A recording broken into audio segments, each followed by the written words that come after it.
পৃথিবীর সবচেয়ে উন্নত রাষ্ট্র হচ্ছে আমেরিকা।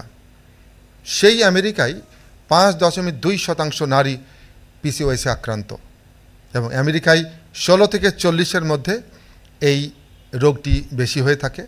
তবে 16 থেকে 20 বছর বয়সী তরুণীদের মধ্যে এর প্রকোপ সবচেয়ে বেশি বাড়ছে। বাংলাদেশে কি অবস্থা? বাংলাদেশে এই রোগের অবস্থা আরও ভয়াবহ।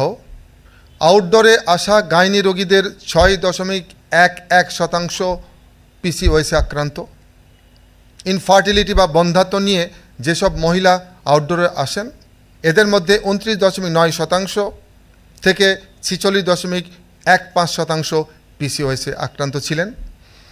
হার্সুইটিজম অর্থাৎ শরীরে অনাকাঙ্ক্ষিত লোম নিয়ে আসা নারীদের 92.16% পিসিওএসে আক্রান্ত ছিলেন।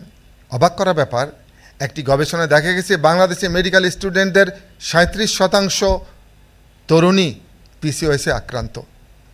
তো পিসিওএস একটি অত্যন্ত জঘন্য একটা রোগ। যে রোগটি একটি তরুণীকে চিন্তিত করতে পারে, তাকে দুশ্চিন্তায় ফেলতে পারে, তার জীবনকে নরক বানিয়ে ফেলতে পারে।